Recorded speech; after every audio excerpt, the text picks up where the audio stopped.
who had formerly seen him begging asked, "Isn't this the same man who used to sit and beg?" Some claimed that he was. Others said, "No, he only looks like him." but he himself insisted. "I am the man." "How then were your eyes opened?" They demanded. He replied, "The man they call Jesus made some mud and put it on my eyes. He told me to go to Siloam and wash. So I went and washed, and then I could see." "Where is this man?" They asked him. "I don't know," He said. They brought to the Pharisees the man who had been blind.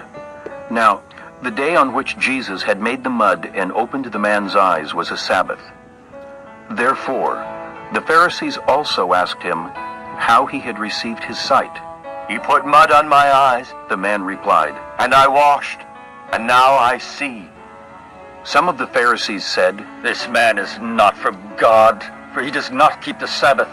but others asked. "How can a sinner do such miraculous signs?" So they were divided. Finally, they turned again to the blind man. "What have you to say about him? It was your eyes he opened." The man replied. "He is a prophet." The Jews still did not believe that he had been blind and had received his sight until they sent for the man's parents. "Is this your son?" They asked. "Is this the one you say was born blind? How is it that now he can see?" We know he is our son. The parents answered. And we know he was born blind. But how he can see now or who opened his eyes, we don't know. Ask him. He is of age. He will speak for himself. His parents said this because they were afraid of the Jews, for already the Jews had decided that anyone who acknowledged that Jesus was the Christ would be put out of the synagogue. That was why his parents said, "He is of age. Ask him."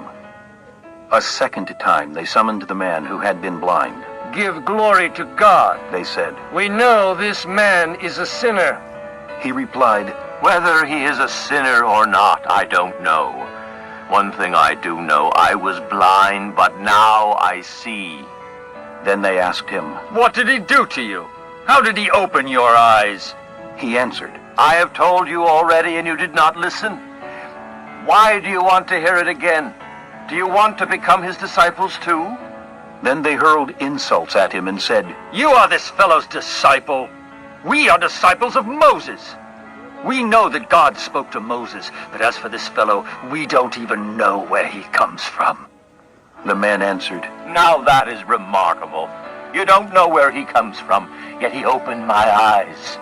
We know that God does not listen to sinners. He listens to the godly man who does his will. Nobody has ever heard of opening the eyes of a man born blind. If this man were not from God, he could do nothing." To this they replied, "You are steeped in sin